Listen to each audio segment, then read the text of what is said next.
안녕하십니까.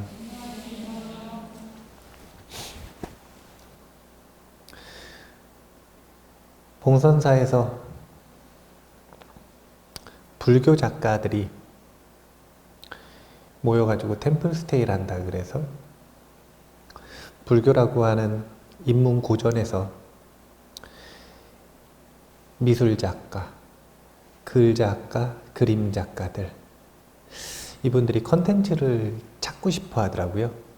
그래서 아이디어를 얻겠다라고 템플스테이를 왔길래 이제 법구경 이야기를 좀 해드리고 질의응답을 하는데,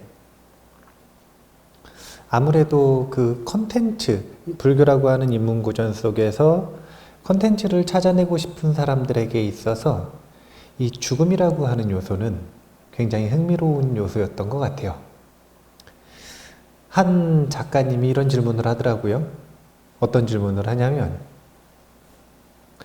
자기가 법문도 들어보고 공부도 해보니까 죽으면 곧바로 환생을 한다는데,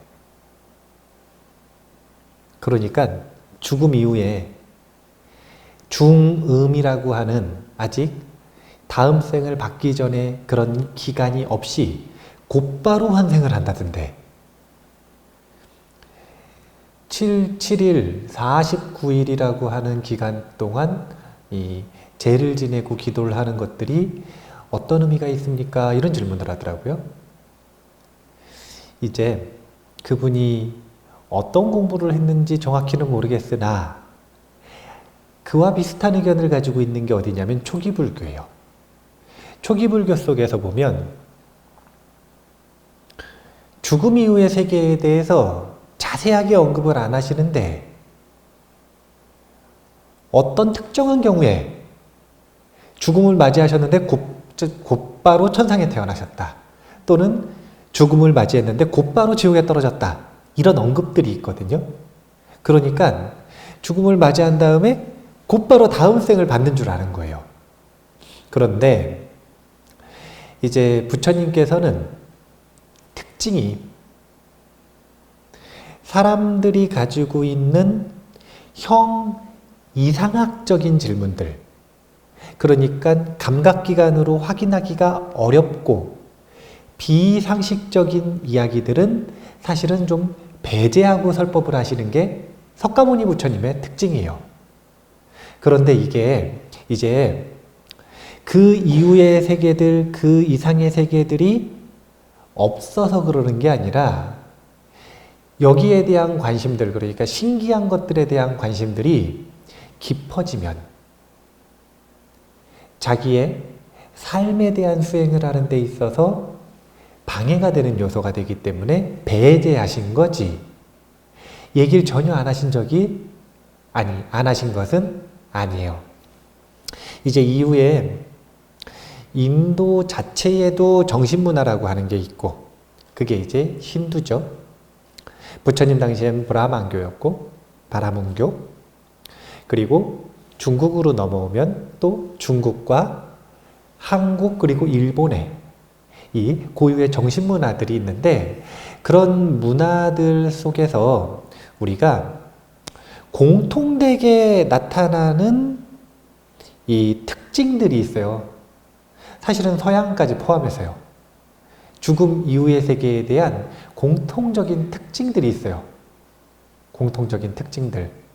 그런 내용들을 우리가 동서양을 막론하고 작가들이 판타지적인 요소로 아주 흥미로워했던 것 같아요.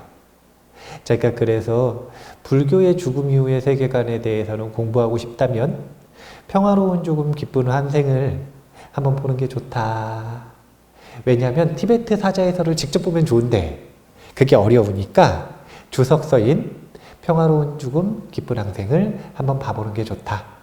그 중에서도 가장 직접적인 이야기들은 이제 불교에서의 임사체험을 한 사람들의 이야기, 델록 이야기가 포함되어 있는 챕터가 있으니까 그 부분을 보시면 이제 이 재밌는 옛날 이야기 보듯이 불교에서 말하는 죽음의 세계관을 공부할 수 있을 것이다.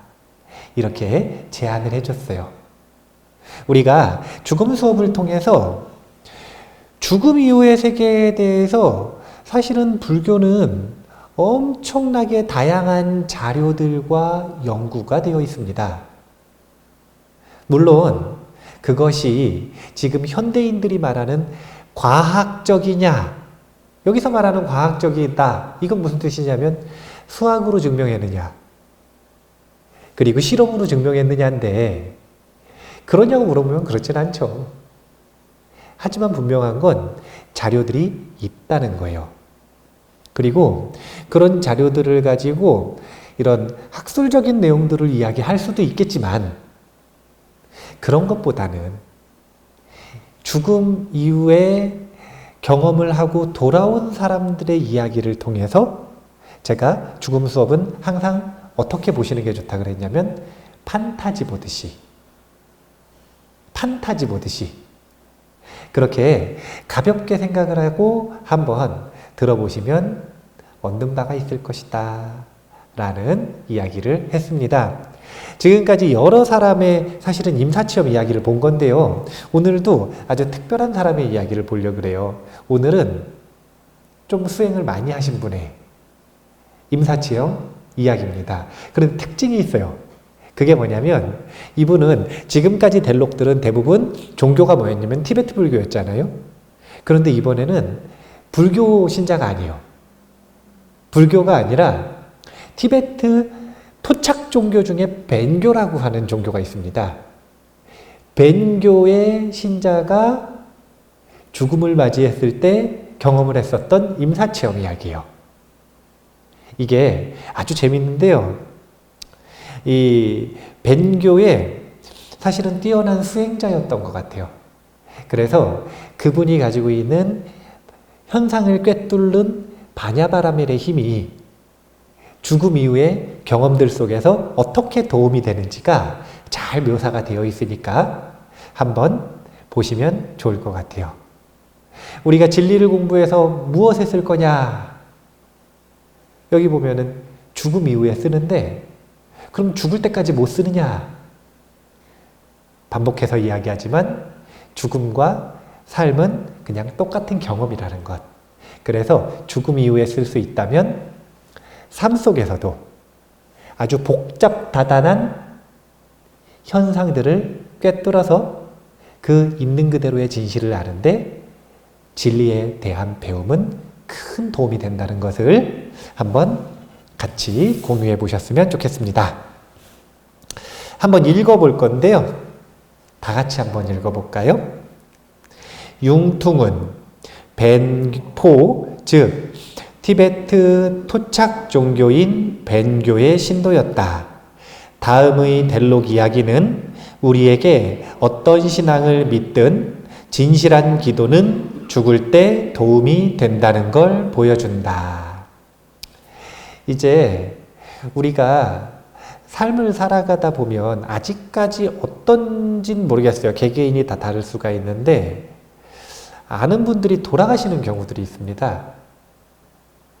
예전 같으면 사실은 돌아가시는 과정들을 옆에서 좀 가까이서 지켜보고 지켜드리고 이래야 되는데 요즘은 보통 뭐 병원에 계시다가 저기 호스피스 넘어갔다가 그렇게 돌아가시니까 사실은 가까이서 보는 경우들이 많지는 않은데, 그렇게 누군가가 죽음을 맞이하는 과정을 그렇게 겪고 있을 때 지인으로서 뭔가 도움을 줄 수 있으면 참 좋은데, 같은 종교면 도움을 주기가 좀 쉽잖아요. 문화가 비슷하니까.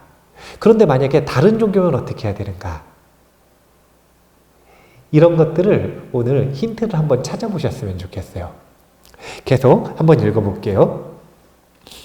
몸에서 나온 융퉁은 갑자기 자신이 새처럼 날아서 수많은 산들과 계곡을 건너고 있다고 느꼈다.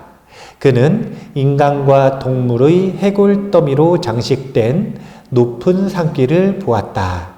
그 해골들은 모두 소리를 내고 있었다.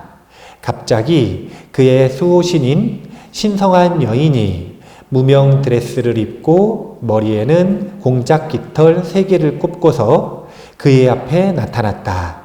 그녀가 말했다. 하하 그대가 어머니를 만날 것인지는 분명치 않다. 하지만 그녀는 그에게 충고를 해주었고 그에 따라서 그는 산길을 건너서 세 갈래 길을 만났다. 이제 사람이 죽음을 맞이하면은요, 무엇인가 다른 존재가 맞이하러 옵니다. 저승사자 온다 그러잖아요. 예. 우리가 죽음을 맞이하는 과정에 대해서 사실은 앞에 부분의 죽음 수업에서 자주 다뤘잖아요. 지수와 풍의 요소가 붕괴될 때 풍의 요소가 붕괴되기 시작하면 호흡이 끊어져요. 그러면 호흡이 끊어지기 시작하면 산소 공급이 안 된다는 거거든요. 뇌에 산소가 공급이 안 되면 특징적으로 나타나는 게 뭐냐면 환상을 보는 겁니다. 그래서 뇌의 산소 공급이 적어지기 시작을 하면 돌아가시는 분들이 공통적으로 하는 이야기가 저기 검은 게 있다. 누가 나를 데리러 왔다. 저기서 누가 나를 부른다. 나를 밑으로 누가 잡아당긴다. 이런 표현들을 쓰시는데 그게 죽음을 맞이할 때 산소 공급이 끊어지기 시작을 할 때 나타나는 대부분의 공통적인 특징들이에요. 경험들. 그런데 그러다가 죽음을 딱 맞이하잖아요. 그러면 임사체험 하신 분들이 공통적으로 하는 이야기가 뭐냐면 누군가 나를 데리러 온대요. 그러면 교회 다니시다가 돌아가신 분들은 보통 누가 데리러 올까요? 네. 성령. 근데 이제 그 교회 다니시는 분들에게 있어서 성령은 형상이 없어요. 그러니까 성령이 다가온다라고 느끼기보다는 보통 어떻게 느끼냐면 천사가 온다라고 느껴요. 그러면 절에 다니시던 분들은 보통 누가 데리러 올까요? 관세음보살님. 그러면 보통 무교였던 사람, 종교가 없던 사람은 누가 데리러 올까요? 그쵸, 조상님. 그런데 진짜로 조상님이 오고 진짜로 천사가 오고 진짜로 관세음보살이 오는 걸까요? 아니면 다가오는 존재가 있는데 그걸 내 눈에 조상님이라고 보이고 내 눈에 천사라고 보이고 내 눈에 관세음보살이라고 보이는 걸까요? 후자예요, 후자. 살아생전에 선호했었던 문화와 디자인, 이것이 죽음 이후의 경험에 그대로 반영이 됩니다. 그러니까 내 눈에 보이는 대로 보는 거예요. 그래서 교회 다니신 분들은 천사가 오는 거고 절에 다니신 분들은 관세음보살이 오는 거고 그리고 조상님이 오는 거예요. 여기 벤교는 무명 드레스를 입고 공작 깃털 3개를 꽂고 나타났다죠. 왜 이렇게 나타났는지 아세요? 아마 벤교 사원에 이런 행화가 있었을 거라. 그러니까 그 사원에서 수행을 할 때 익숙하니까 그 디자인으로 지금 나타난 거예요. 자기가 가장 신성시 여기는 모습으로 나타나는 겁니다. 그렇게 이 자기를 도울 존재가 왔는데 여기 보면 융퉁이 앞부분에서 죽음을 맞이하는 과정이 다 생략되어 있잖아요. 죽음을 딱 맞이하자마자 갑자기 새처럼 날아가지고 날아다니기 시작했다죠. 이렇게 자유로운 건 수행을 많이 한 사람이라는 거예요. 오늘 융퉁의 임사체험 전체 과정을 볼 건데 융퉁의 임사체험 전체의 주제는 어머니를 찾아서 다닙니다. 어머니를 찾고 싶은 거예요, 지금. 본인이 죽음을 맞이했는데 돌아가신 어머니를 찾으러 다닙니다. 그런 과정이라는 걸 스토리를 알고서 보시면 됩니다. 계속 한번 읽어볼게요. 빨간색 길은 서쪽으로, 파란색 길은 동쪽으로 뻗어 있었다. 가운데 있는 화려한 길은 법왕의 재판소로 향했는데 그곳은 인간이 자유를 얻거나 삼사라로 가는 길이었다. 융퉁은 가운데 길을 선택했고 그 길은 뱀처럼 화려했다. 그는 빠르게 그 길을 걸어갔다. 길이 점점 좁아지면서 양쪽의 신들과 바위들이 서로 맞닿을 정도가 되었다. 다시 한번 융퉁은 머리털만큼 좁은 두 길을 보았다. 흰색 길은 오른쪽에, 어두운 길은 왼쪽에 있었다. 많은 사람들이 그 길을 따라 달려가려고 하다가 넘어지고 있었다. 우리가 살아가는 과정이나 죽음 이후의 과정이나 똑같이 경험이라 그랬잖아요. 죽음에 대해서 배우면 배우실수록 느낄 수 있는 건 뭐냐면 죽음은 특별한 경험이 아니라 삶의 연장이에요. 삶과 똑같은 경험입니다.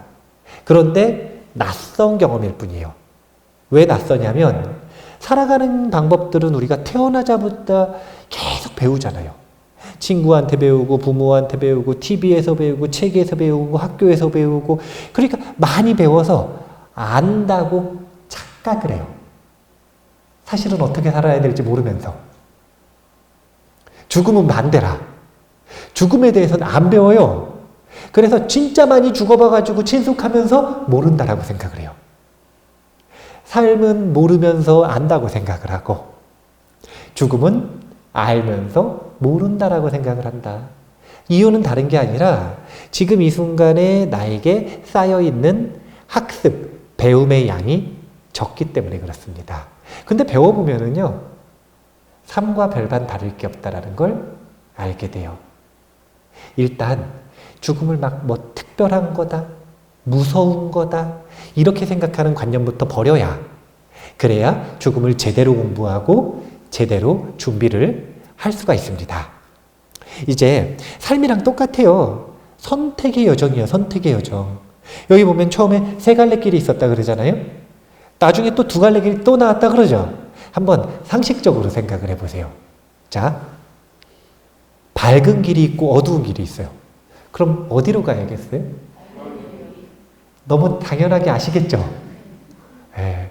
근데 밝은 길을 많이 갈까요? 어두운 길을 많이 갈까요? 진짜 이상하게 어두운 길을 많이 간대요. 왜 그런 줄 아셔요? 이게 너무 재밌는 건데 우리가 호흡이 딱 끊어지잖아요. 호흡이 끊어지면 더 이상 들어가는 공기가 없는 거죠. 그런데 더 이상 들어가는 공기가 없어도 아직 그 전에 들어간 공기가 안 나왔잖아요. 그러니까 그 전에 들어간 공기가 나오기까지 아직 사실은 죽은 게 아니에요. 불교적으로는. 이제 의학적으로는 맥박 끊어지고 심장 멈추면 죽은 건데 불교적으로는 호흡이 들어가서 그 호흡을 따라 에너지가 들어가는데 그 에너지가 밖으로 나오기 전까지는 아직 죽은 게 아니란 말이에요. 그러면 마지막으로 에너지가 나오는 순간 그때 죽는 건데 사람마다 에너지가 밖으로 나오는 부위가 다 다르다라는 거예요. 어떤 사람은 우리의 몸의 에너지 센터 중에 가장 기저차크라라고 하는 회음부로 마지막 에너지가 나온답니다. 어떤 사람은 여기 정수리, 천문으로 나온대요. 그러면 기저차크라로 나오는 사람은 왜 그쪽으로 나오느냐? 그쪽 센터를 많이 쓰고 살아간 거예요. 이쪽으로 나오는 사람은 여기가 활성화가 되어 있는 사람이 이쪽으로 나오는 겁니다. 그러니까 우리의 에너지가 신체의 여러 가지 에너지 센터 중에 회음부 쪽에 많이 몰려있는 사람, 이런 사람의 특징은 아주 성욕이 강하고 탐욕이 강하고 아주 사실은 또 두려움도 강하고 이쪽에 몰려있는 사람은 생각해보세요. 여기가 열려있어요. 그러면은 머리가 좀 총명할까요? 안 총명할까요? 뭐 당연히 여기가 열려있으니까 총명하겠죠. 그럼 총명하면 총명한 만큼 동물적인 것들과는 반대로 잘 살아갈 거 아니에요. 그러니까 일로 에너지가 나오는 사람은 대부분 천상 간다 이렇게 표현을 하는 거예요. 티베트 불교에서 마지막 에너지가 어디로 빠져나오느냐에 따라 그 사람의 다음 생을 대략 예측할 수 있다는데 회음부로 빠져나오는 사람들은 대부분이 사막도를 간대요. 그런데 요 천문 쪽으로 빠져나오는 사람은 대부분이 천상 태어난다는 거예요.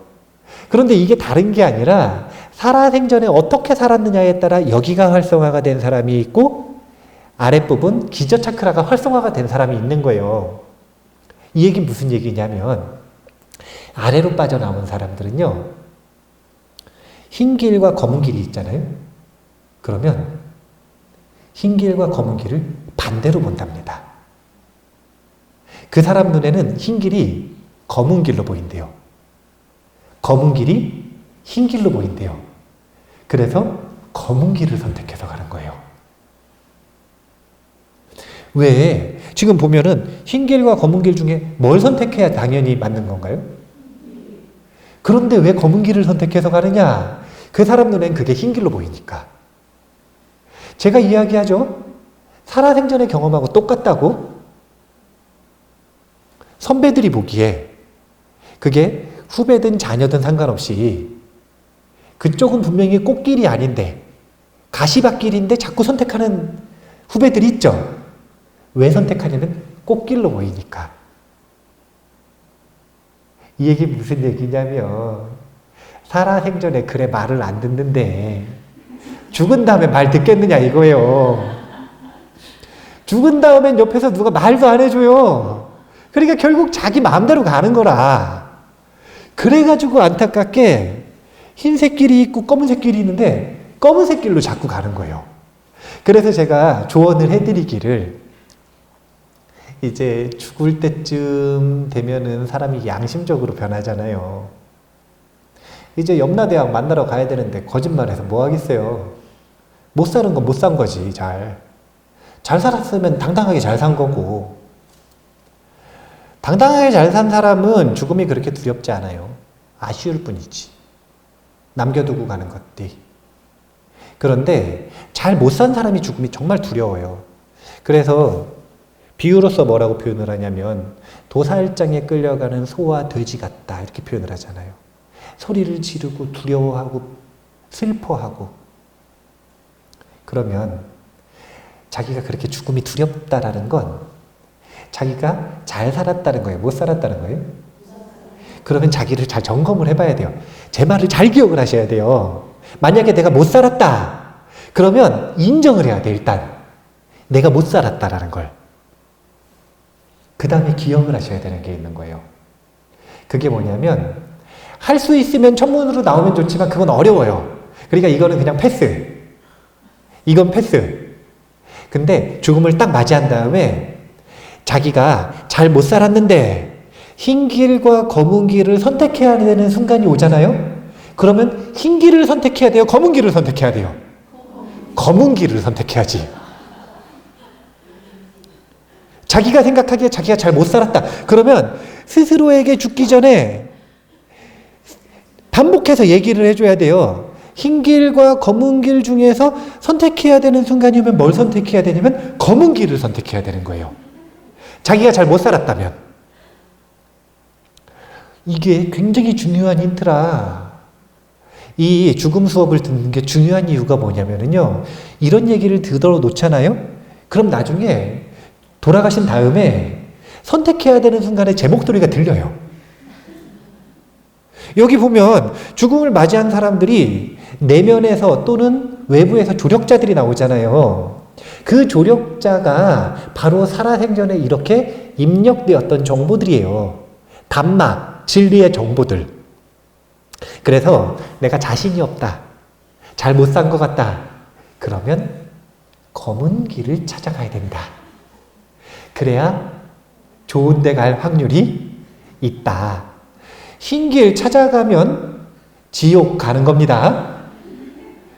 이게 여기 이렇게 보면은 딱 이 살아생전하고 똑같은 거예요. 자기가 살아보면, 운전해보면 길치인지 아닌지 알 수 있잖아요. 예, 길치들은 직감을 절대 믿지 말아야 돼요. 자꾸 직감대로 가가지고 이상한 데로 가잖아요.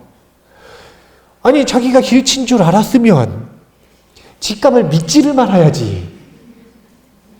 희한하게 또 직감은 잘 믿어요. 그러니까 길치가 교정이 안 되는 거예요. 올바른 길을 가시려면 자기가 믿고 있는 것과 반대로 선택을 해봐라. 잘 기억을 해두세요. 그런데 이제 많은 사람들이 지금 여기 역시 흰색 길을 가려고 하는데 그 길을 달려가려고 하다가 넘어지고 있어요. 장애물이 있어서 그런데 한번 계속 읽어볼게요. 융퉁은 흰색 길을 선택했지만 곧 그 길은 막혀버렸다. 그러자 일반 신도처럼 차려입고 머리가 긴 벤교의 라마가 도착해서 100여 명의 사람들을 대자유로 인도했다. 라마가 융퉁에게 말했다. 흰색 길은 생명 가진 존재들을 위해 노력한 자들을 위한 길이다. 어두운 길은 일반적인 존재들을 위한 길이고 그것은 법왕이 있는 곳까지 이어진다. 이어서 융퉁은 어떤 동굴의 문 앞에 있는 자신을 발견했다. 문에는 주먹 하나가 들어갈 정도의 작은 구멍이 뚫려 있었다. 모든 길은 이 동굴로 이어져 있었고 다른 출구는 없었다. 그러니까 아까 흰색 길로 가면 흰색 길은 법왕의 심판을 안 받아도 된다는 거예요. 그러니까 이 얘기는 무슨 얘기냐면 중음의 기간이 오래지 않아서 곧바로 좋은 데 간다는 거죠. 이런 경우도 많이 있다 이거예요. 49일 굳이 보낼 필요 없이 정말 뚜렷하게 잘 산 분들, 아주 착하게 선하게 잘 산 분들 있잖아요. 이런 분들은 곧바로 죽음을 맞이하고 천상에 태어난다 그래요. 또 반대로 아주 뚜렷하게 극악하게 사신 분들 있죠. 이런 분들은 49일 기다릴 필요 없이 곧바로 지옥에 태어난다 그래요. 그럼 누가 보통 49일에 평균적인 기간을 보내는가? 평범하게 살았던 사람들. 이 사람들이 이제 법왕, 재판하는 법왕이 있는 곳으로 간다는 겁니다. 그런데 융퉁이 이제 가려고 하니까 이 동굴이 있는데 그 동굴에는 구멍 하나가 딱 뚫어져 있대요. 이제 거길 들어가야 되는 거예요. 계속 읽어볼게요. 난 지금 물리적인 육체를 갖고 있지 않아. 의식은 어떤 것도 통과할 수 있어. 그는 이것을 군중들에게 3차례 반복해서 큰 소리로 말했다. 그러자 갑자기 그는 바위 문의 반대편에 있는 자신을 발견했다. 그는 거대한 흰색 들판에 서 있었다.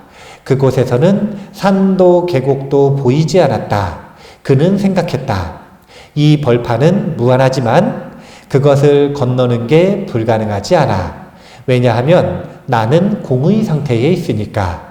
순식간에 그는 들판의 건너편 끝에 있는 자신을 발견했다. 이제 우리가 똑같은 상황에 놓였다고 보세요. 이 부처님이 돌아가신 다음에 가섭존자가 부처님의 가르침을 결집하기 위해서 그때 당시 500아라한들을 모아가지고 칠엽굴이라고 하는 동굴로 들어갔답니다. 그런데 500아라한들이 다 모여도 결집을 제대로 할 수가 없어요. 결집이라고 하는 건 그동안 부처님께서 말씀하신 설법을 서로 잘 기억하고 있는 걸 대조를 해서 부처님의 가르침을 보존하기 위해 하는 건데 제일 많이 기억하고 있는 존재가 누구냐면 아난존자인데 아난존자는 아라한이 아니었던 거예요. 그때 당시에.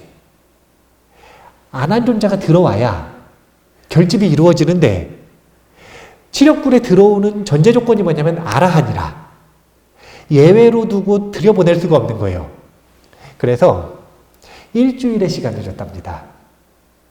이건 무슨 뜻이냐면 일주일 안에 아라한이 돼서 들어와라 이거죠.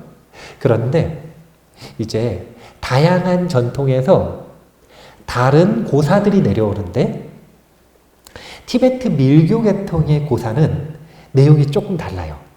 어떤 내용이냐면 아라한이 돼서 돌아와라 플러스 알파가 있는데 그게 뭐냐면 칠엽굴에 입구가 있는데 입구를 닫아버렸답니다. 바위로.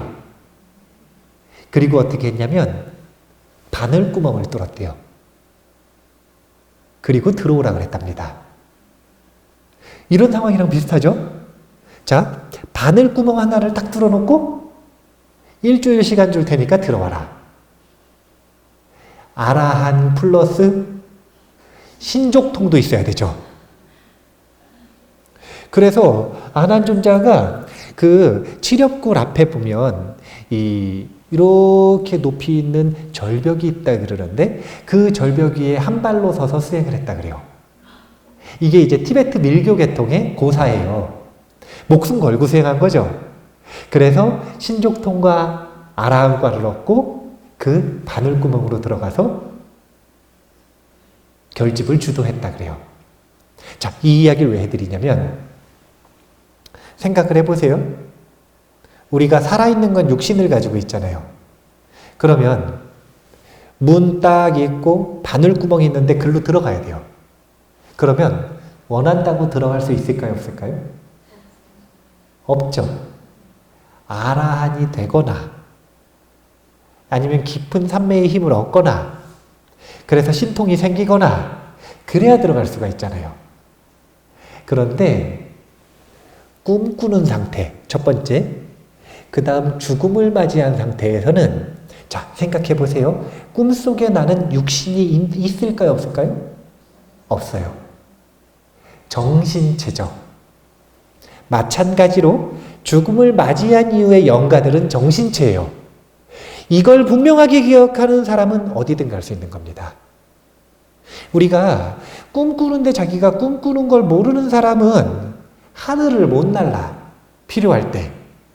그런데 꿈꿀 때 한번 연습을 해보세요. 꿈속에서 내가 꿈꾸고 있다는 걸 자각하는 연습을 한번 해보세요. 그러면 세상을 바꿀 수가 있어요. 내가 막 날아다닐 수 있고요. 내 몸도 바꿀 수 있습니다. 이게 왜 가능하냐면 마음의 특성이 본래 그렇기 때문에 그래요. 그러면 현실에서는 왜 그게 불가능하느냐? 마음이 육신에 갇혀있기 때문에 그렇습니다.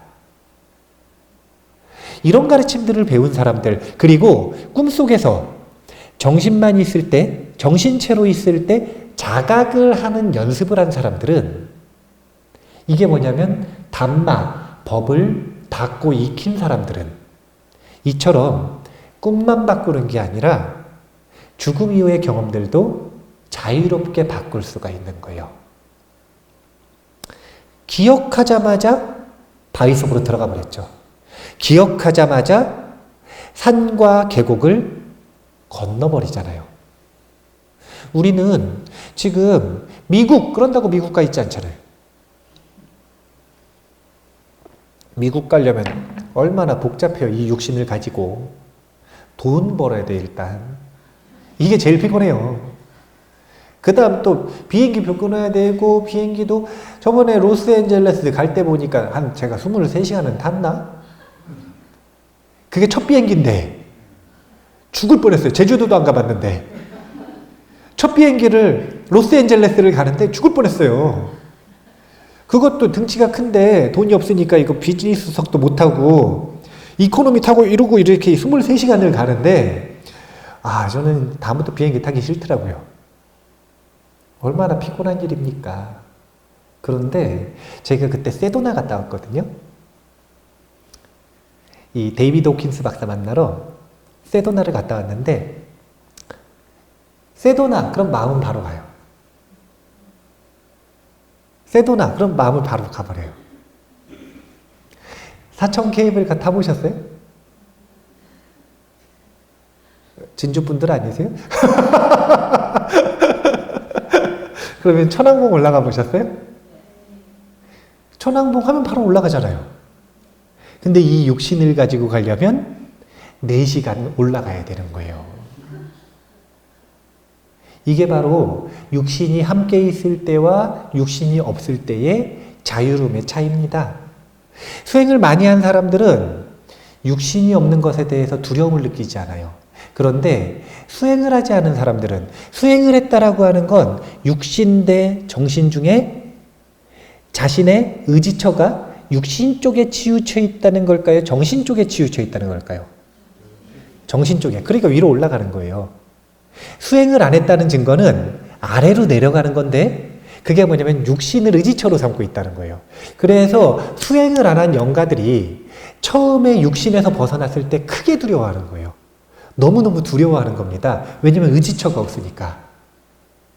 이제 오늘 천도제를 지내는데 천도제를 지낼 때 위패를 써가지고 영가를 모신다 그러잖아요. 한번 잘 생각을 해보세요.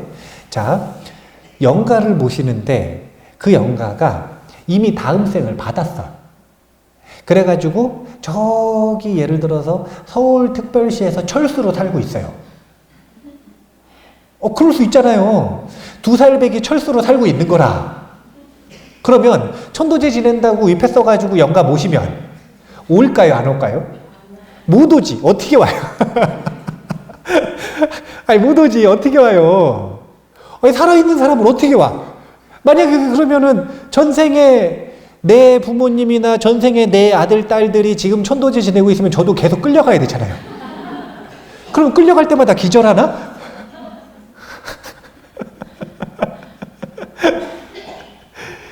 그런 일이 없어요. 다음 생을 받았으면 사실은 위패를 모신다 그래서 이쪽으로 오는 게 아닌 거예요. 그럼 위패는 누구 때문에 모시냐면 다음 생을 못 받는 분들이 있어. 특정한 이유 때문에. 그것이 어변 때문일 수도 있고 그것이 스스로의 선택일 수도 있고 자꾸 도망가는 분들이 있거든요. 피하려고 하고. 보통 우리나라에서 이런 분들을 구천을 떠돈다 이렇게 표현을 한 거예요. 그러면 구천을 떠돌면서 다음 생을 안 받으면 행복할까요? 고통스러울까요? 고통스럽지. 왜 구천을 떠돌게 된 거냐면 두려움 때문에 그런 건데 그 두려움을 구천을 떠돈다고 해결할 수 있는 게 아니라 구천을 떠돌면 두려움이 더 증폭되고 허기는 더 많아지고 기갈은 더 심해지고 그런 거예요. 그러니까 위패를 모시는 건 자, 구천을 떠도는 영가들이 있어요. 그러면 그분들은 몸이 있을까요? 없을까요? 육신이 없죠. 그러니까 저렇게 육신처럼 의지처로서 무엇인가를 만들어드리지 않으면 이 자리에 들어오질 못하는 거예요. 그러면 예를 들어가지고 여기 계시는 법부님들이 천도제를 지내러 왔단 말이에요. 그런데 위패를 쓴 분은 다음 생을 받았어. 근데 천도제 지내러 오신 분들하고 관련 있는 영가가 그분만 있을 건 아닐 거 아니에요. 자기가 기억 못하는 영가가 있겠죠. 그러면 자기가 기억 못하는 영가가 구천을 떠돌다가 합동천도제는 두 가지 의식인데 첫 번째는 음식과 이 기가를 면할 수 있도록 허기와 기가를 면할 수 있도록 이 음식을 베푸는 의식이 있잖아요. 이건 무슨 뜻이냐면 잔치, 영가 잔치, 파티를 베푸는 거라. 그러니까 배고파 죽겠는데 죽었죠 이미. 배고파 힘들어 죽겠는데 아는 친지가 음식을 베푼다 그러면 초대장을 못 받았어도 올까요 안 올까요? 그런데 위패가 없으면 어떻게 되겠어요? 밖에 있는 거죠. 그래서 불교의식을 할 때 보면 헌식을 할 때 보통 밖에다가 내놓잖아요. 왜냐하면 초대 못 받은 존재들은 법당 안은 못 들어와요. 그러니까 초대 그리고 좌석표가 뭐냐면 바로 저 위패인 겁니다. 이해가 되세요? 왜 위패를 만드는 거냐면 다른 게 아니라 첫 번째 초대를 받아야 들어올 수가 있고 두 번째는 육신의 몸이 없으니까 의지처가 있어야만 이 자리에 있을 수가 있다는 거예요. 여기서 중요한 내용은 이 내용도 중요하지만 육신이 없다는 거, 정신체라는 거 이걸 기억을 하셔야 된다는 거예요. 참고로 많은 영가들이 죽음을 맞이하면 죽음을 맞이한 직후부터 자기가 죽었다는 걸 알까요? 모를까요? 평균적으로 3일 정도 인정을 못한답니다.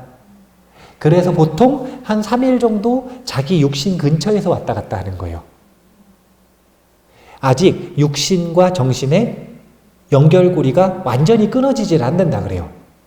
그러다가 인정을 하는 과정이 있는데 여기 지금 보면은 융퉁은 죽음을 맞이하자마자 인정하고 딴 데 가잖아요 지금. 이건 지금 수행을 많이 했다는 거죠.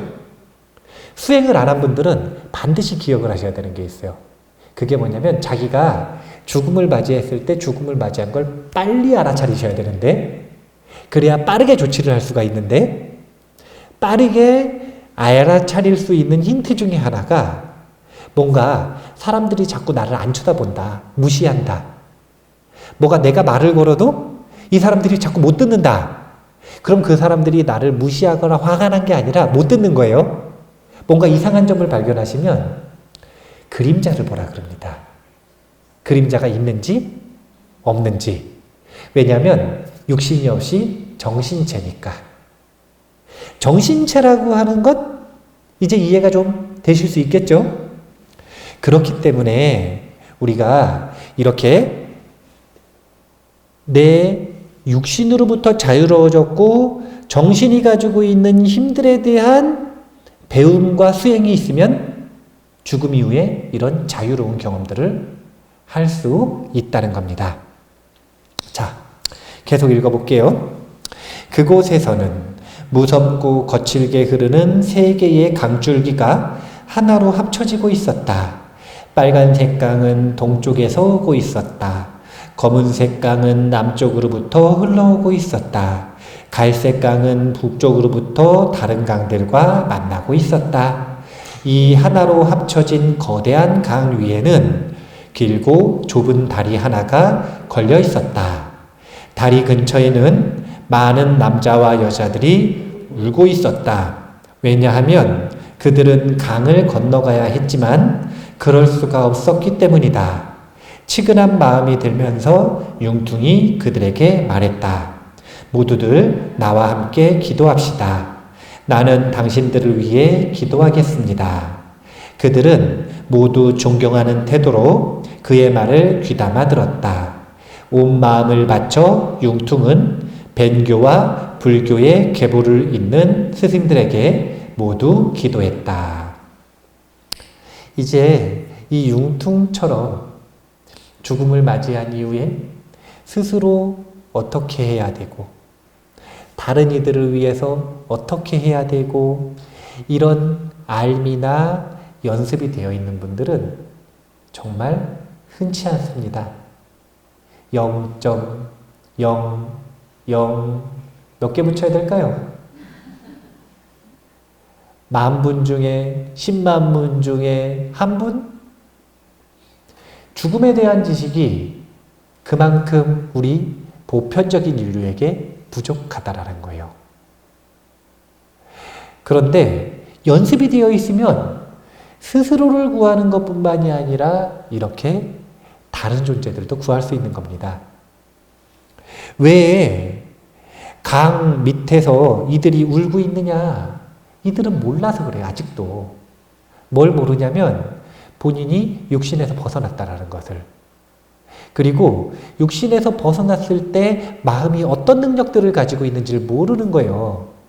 이런 건 어떻게 할 수 있냐면 수행과 정진을 하면서 육신을 정신이 이겨내는 경험들을 많이 한 사람들이 아는 거예요. 그런데 태어나서 죽을 때까지 끊임없이 육신의 정신이 끌려다녔던 사람들은 육신의 좌우지우지되는 습관이 80년, 100년, 20년 그리고 무한한 세월 이어져 왔기 때문에 자기가 정신체인 걸 알아도 다리 없으면 강 못 건너는 거예요. 그래서 이런 사람들을 위해서 이렇게 기도해주고 그들을 구해줄 수 있으려면은 수행을 좀 하셔야 돼. 죽음을 맞이하고 그리고 살아생전에도 역시 나와 남을 구할 수 있는 그런 수행을 좀 하셔야 됩니다. 이제 누군가가 죽음을 맞이했고 그들이 갈 길 몰라 한다면 그런 이들이 있다면 이런 기도를 해주셔도 좋을 거예요. 융퉁이 이렇게 기도했답니다.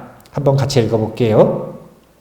흐리, 저는 위대한 스승 탄파 남카에게 기도합니다. 저는 스승 채왕 락진에게 기도합니다. 저는 스승 파드마 삼바바에게 기도합니다. 저는 자비로우신 뿌리라마에게 기도합니다. 사자의 의식을 대자유로 인도하소서. 그를 축복하시고 바르도에 대한 두려움이 사라지게 하소서. 우리가 마음을 변화시키는 포화 수행에 성공하게 하소서. 우리가 대자유의 길에 들어서서 지복의 열매를 얻게 하소서. 탐파남카, 채왕락진, 벤교의 스승들입니다. 파드마 삼바바, 불교의 스승이죠. 뿌리라마, 이게 누구냐면 그 사자 한 명 한 명이 의지하고 있던 스승들을 얘기하는 거예요. 이 얘기 무슨 얘기냐면 이웃 종교, 나랑 종교가 다른 사람들, 이 사람들이 힘들어할 때 부처님한테 기도를 하라는 거예요? 아니면 그분이 의지하는 분께 기도를 하라는 거예요? 그분이 의지하는 분께 기도를 해주셔야지. 왜 도대체 절에 다니시는 분들은 할렐루야 하는 게 그래 싫고, 왜 도대체 교회 다니시는 분들은 절하고 연불하는 게 그래 싫은지 몰라요. 그렇게 좁은 마음으로는 남도 구할 수 없고 나도 구할 수 없습니다. 그냥 좁게 갇혀 살아야죠. 예를 들어서 천도를 해야 되는데 성당 다니다 오신 분이 있어. 그러면은 여기다가 누구를 껴야 돼요? 성모 마리아님께 기도합니다. 껴야죠. 벌써 싫은 것 같아 보니까. 이래가지고는 남을 구할 수가 없어요. 나의 취향과 나의 믿음을 남에게 강조하는 것은 그 사람에게 나를 도와달라고 요청하는 것이지 내가 그 사람을 도와주는 게 아닙니다. 그 사람을 도와줄 거면, 자, 생각해 보세요. 나는 김치찌개를 잘 끓여. 근데 그 사람은 된장찌개를 좋아해요. 그러면 김치찌개를 끓여주는 게 그 사람에게 이로울까요? 된장찌개를 끓여주는 게 이로울까요? 물론 너무 못 끓이면 그래도 이제 최소한 먹을 수 있게는 끓여줘야 되는데 너무 못 끓이면 이게 둘 다 못 도울 수도 있지만 그래도 그 사람이 좋아하는 걸 해줘야 그 사람을 돕는 거잖아요. 이렇게 그 사람을 돕고 싶으면 그 사람의 믿음의 대상에게 기도를 해줘야 돼요. 그래서 우리가 자기의 믿음만을 너무 강조하는 건 정말 그게 소견이 너무 좁은 거예요. 비행기 좀 자주 타야 돼. 비행기 타면 우리가 살아가는 세상이 그렇게 작아 보일 수 없거든요. 내가 고집 부리고 사는 세상이 그냥 그거라. 위에 올라가서 자주 봐야 거시적인 관점에서 상대를 위할 때 내 고집을 피우지 않을 수 있습니다. 그러니까 다른 종교를 가지고 있는 사람을 위해서 기도할 땐 연불 틀어줘야 돼요? 아니면 성경같이 읽어줘야 돼요? 그렇죠. 그렇죠. 그렇게 하는 게 그 사람을 돕는 겁니다. 아무리 옆에서 관세음보살 해봐야 그분한테 관세음보살 알아. 성경 읽어줘서 그 전에 천사가 본인을 데리러 올 것이다 라고 했었던 그 마음을 붙돋아줘야, 그래야 돕는 천사가 오는 거예요. 생각해 보세요. 관세음보살이 와야 그분을 돕는 거예요? 천사가 와도 그분을 돕는 거예요? 결과가 좋으면 될 거 아니요. 이해를 충분히 하셨을 거라고 생각을 하고 그렇게 기도를 했어요. 그래서 이제 그 다리에 있는 사람들도 도와주고서 이제 법왕을 만났습니다. 읽어볼게요. 아, 죽음의 법왕이시여, 저는 캄 출신의 라트리라마 갸랏 융퉁입니다. 아론이라는 이름을 가진 저희 어머니는 어디에 계십니까? 그 질문에 즉시 대답하지 않고서 법왕이 말했다. 하하, 그대는 자신들의 악행 때문에 이곳으로 내려온 세 가지 세계의 어머니 존재들을 해방시키기 위해 이곳에 있다. 이제 그대의 힘으로 그대와 관련된 모든 사람들을 자유롭게 해주어야 한다. 그대가 그럴 수 없다면 나는 그대를 부끄럽게 여길 것이다. 찾는 어머니가 있어요. 아론이라는 이생의 어머니를 지금 찾고 있는 거예요. 그런데 법왕은 전생의 어머니들을 다 구하라 이거예요, 먼저. 전생의 어머니들을 전부 구하라 이거예요. 이건 지금 뭘 요구하는 거냐면요. 우리가 돈을 왜 벌까요? 여러분들은 돈을 왜 버세요? 돈을 버는 이유가 뭐예요? 그렇죠. 쓰려고 벌죠. 그런데 희한하게 돈을 잘 쓰는 분들을 거의 못 봤어요. 돈을 어떻게 하냐면 은행에다 숫자로 찍어놔요. 그리고 나도 못 쓰고 남도 못 쓰고 그냥 죽는 경우가 굉장히 많아요. 돈은 왜 버는 거냐면 잘 쓰려고. 그럼 만약에 명예를 얻어요? 그럼 명예는 왜 얻는 거예요? 잘 쓰려고. 자, 수행은 왜 해요? 잘 쓰려고. 그래서 지금 그걸 요구하는 거예요. 수행을 해서 공덕이 생기고 수행력이 생겼으면 잘 써야 되지 않느냐. 그래서 먼저 인연 있는 전생의 어머니들을 구하도록 요구를 한 겁니다. 제가 읽어볼게요. 지옥계를 여행한 뒤에 그는 성으로 다시 돌아왔다. 법왕은 원숭이 머리를 한 죽음의 왕에게 그를 데려가라고 명령했다. 그는 아직 자신의 어머니를 찾지 못한 상태였다. 돌아가는 길에 그는 다리 아래에서 꼼짝없이 붙잡혀 있는 두 명의 라마를 만났다. 그들은 인간계에 있을 때 한 명은 나쁜 목적으로 구술했고 다른 한 명은 종교적인 목적으로 써야 하는 재물에 손을 댔다. 하지만 두 사람은 불교에 대한 믿음을 갖고 있었기 때문에 융퉁은 붓다들과 불가의 계보에 있는 라마들에게 온 마음을 바쳐 기도를 하고 포화 명상을 수행했다. 그 결과 두 라마는 그곳에서 해방되었다. 성경에도 좋은 기도문이 많이 있겠죠? 제가 진심을 다해서 성당에 다니시는 분을 위해 그 성경에 있는 기도문대로 하나님께 기도를 했어요. 그러면 도와주실까요? 안 도와주실까요? 물론 이제 이웃 종교 분들은 견해가 좀 다를 수 있어요. 그런데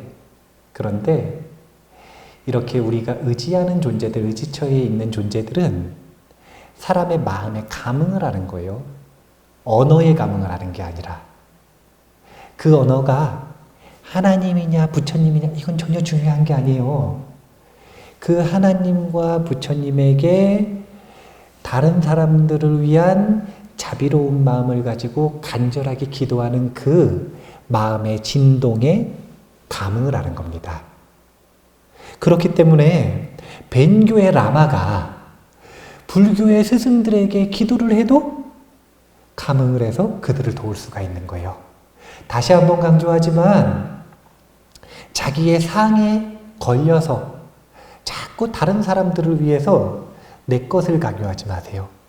살아있을 때도 똑같은 거예요. 내가 이게 좋아 보인다고 그 사람한테 자꾸 이거 강요하지 말라는 거예요. 그렇게 해가지고는 남 못 도와요. 남을 망치지. 사람들은 제일 싫어하는 게 뭐냐면 누가 나를 조종하려고 드는 거예요.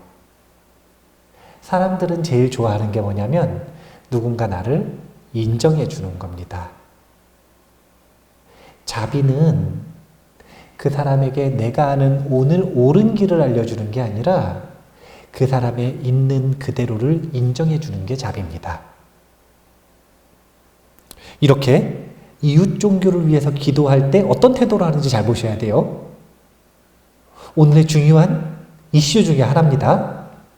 자, 그래서 결국은 어머니를 찾습니다. 융퉁은 아주 특이한 게 그렇게 전생의 어머니들을 다 구한 다음에 몸으로 돌아왔어요, 이미. 그런데 아직 어머니 못 찾았잖아요. 그래서 다시 임사체험을 또 해요. 지금 이 융퉁의 임사체험의 특징이에요. 수행력이 있으니까 다시 또 가요. 다시 또. 전생의 어머니 말고 이제는 진짜 어머니 구하겠다고. 그래서 융퉁은 계속해서 두 번째 델록 체험을 했다. 첫 번째는 이미 몸 갔다가 온 겁니다. 두 번째 델록 체험을 또 해요.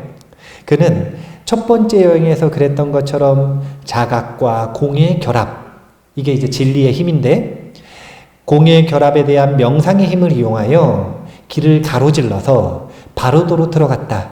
이번에는 인간계와 아수라계의 여러 장소를 여행했다. 그 속에서 많은 사람들을 도왔겠죠. 그러다가 갑자기 아름다운 다키니가 앞에 나타났다. 불교의 신입니다. 융퉁은 그녀에게 자신을 어머니에게 데려가 달라고 간청했다. 다키니는 아무런 대답도 하지 않은 채 독수리로 변해서 하늘 위로 날아갔다.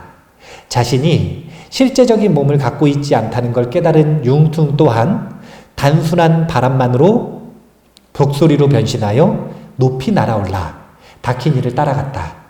이윽고 수미산 북쪽에서 그들은 꽃의 땅에 내려앉았다. 다키니가 말했다. 이쪽으로 오라.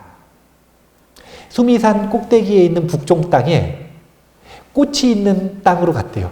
그래서 이쪽으로 오라 이렇게 얘기하는 거예요. 이런 장면들은 웹툰으로 그리면 좋겠어요. 아름답잖아요. 이런 걸 웹툰으로 그리는 거예요. 이웃 종교에서 누구더라 그분이 지옥 가가지고 지옥 이렇게 그린 거 그거 단테의 신곡. 그게 뭐냐면 웹툰이라. 그게 요즘으로 보면 웹툰이라. 그때는 그런 식으로 쓰는 문학이 유행이었을 거고, 요즘은 누가 뭐니 해도 웹툰이 최고 아닙니까? 저만 최고네요. 세대가 달라서 그래. 세대가 10대, 20대, 30대는 웹툰이 최고거든요. 누가 요즘에 단행본 뭡니까? 웹툰이 최고죠. 이런 거는 웹툰으로 그려줘야 돼요. 지금 21세기인가요? 21세기 신곡을 그려야 될 거 아니에요. 불교에는 지식도 많은데 지옥에 대한 묘사도 정말 자세하고 극락에 대한 묘사도 자세하고 정말 자세한 내용들이 있는데 그것 좀 이렇게 누가 그렸으면 좋겠어요. 이 유튜브 누가 보면 좀 그리라고 하고 싶어요. 근데 아주 아름다운 묘사 아닙니까? 수미순 북쪽으로 독수리로 변신해서 날아가가지고 꽃의 땅에 도착했대요. 이쪽으로 오라. 이 아름다운 장면들을 보셔야 돼요. 거기에는 방금 꽃잎이 벌어진 다른 꽃보다 조금 작은 꽃 한 송이가 피어 있었다. 그 안에는 3명의 아이가 들어 있었다. 그들 중 하나를 가리키면서 다케니가 말했다. 저 아이가 당신의 어머니다. 알아볼 수 있겠는가? 아이가 먼저 융퉁을 알아보고 말했다. 아포야, 왜 여기에 왔니? 그러니까 이 아이는 전생에 대한 기억은 다 잊어버렸는데 아들은 알아보는 거예요, 지금. 그래서 갓난쟁이가 얘기를 하는 겁니다. 아포야, 왜 여기에 왔니? 이제 전생의 어머니 찾았잖아요. 그래서 다키니의 충고에 따라서 그들은 현인에게로 갔다. 그 곳을 관리하는 현인이 있는데, 이제 요즘 우리가 많이 봤었던 우리나라 정신문화 드라마로 만들었을 때 이렇게 태어남을 관리하는 할머니가 누구죠?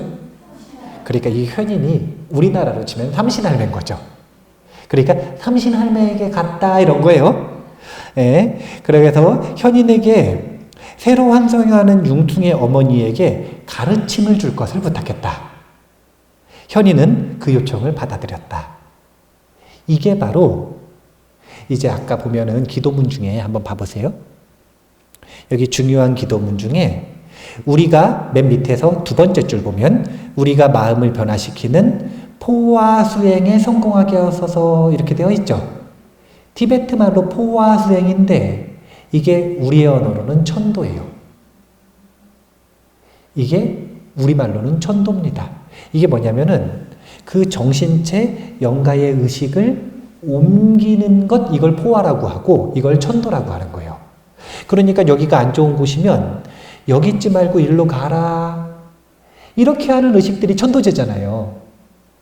그런데 원래는 제일 좋은 건 수행을 해서 자기가 자신의 의식을 옮기는 게 최고 좋은 거예요. 그런데 그렇게 못하니까 어떻게 하는 거냐면 포화의식을 하고 천도제를 하는 겁니다. 그런데 여기 봐보세요.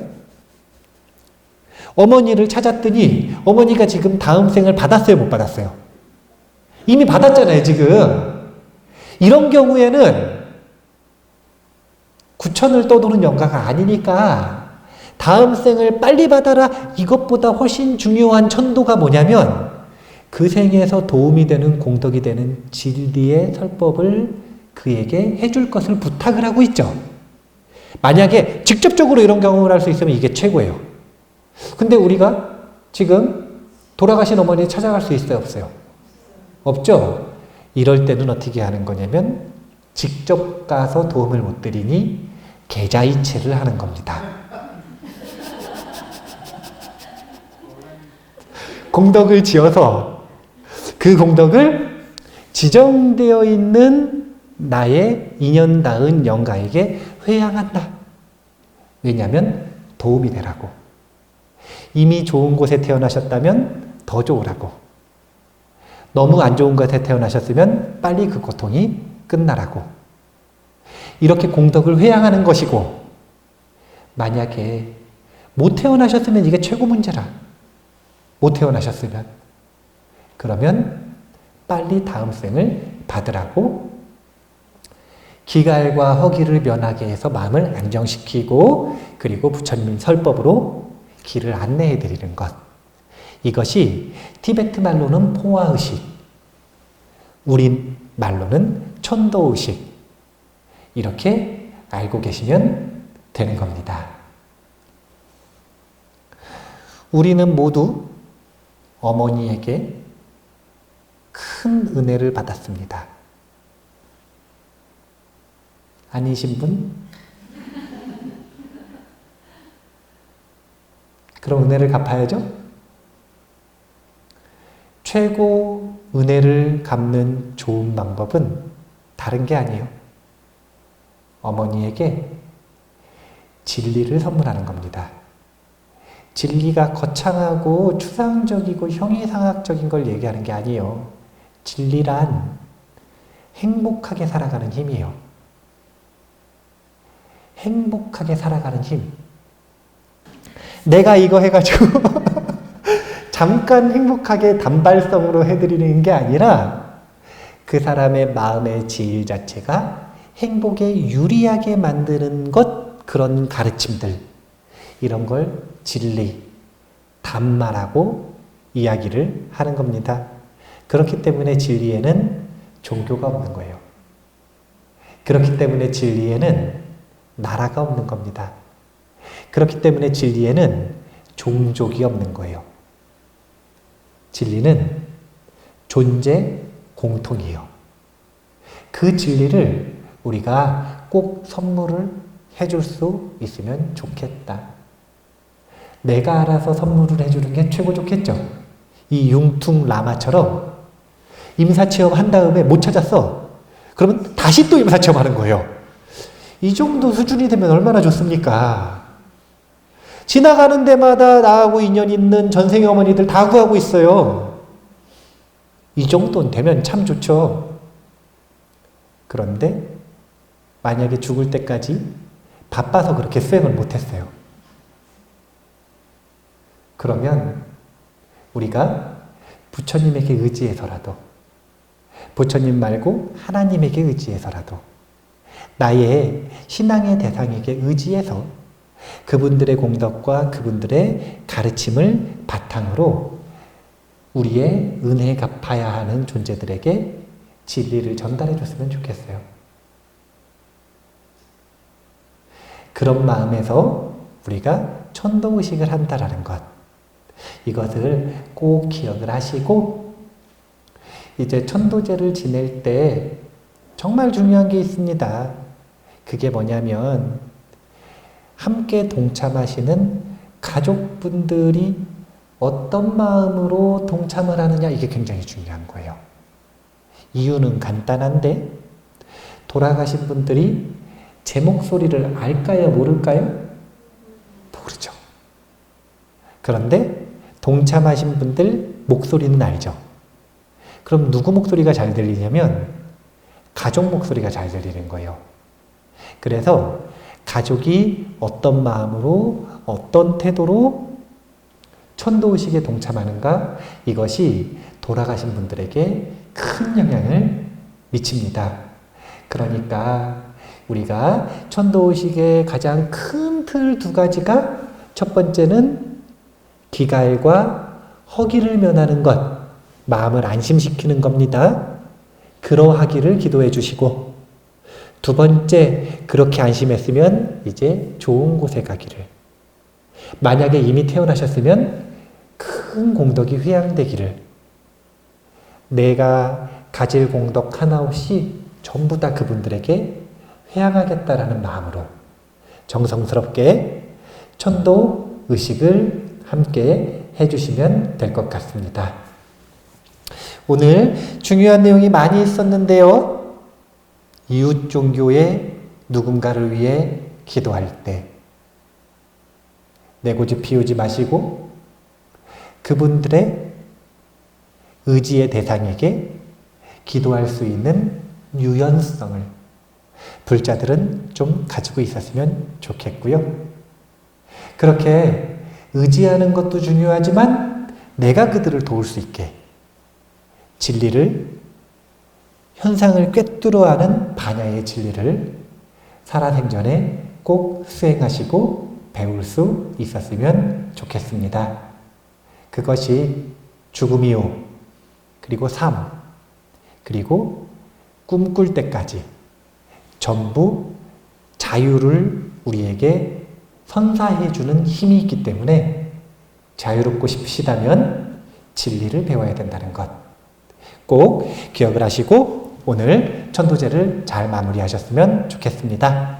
오늘 죽음 수업 이만 마치겠습니다. 감사합니다.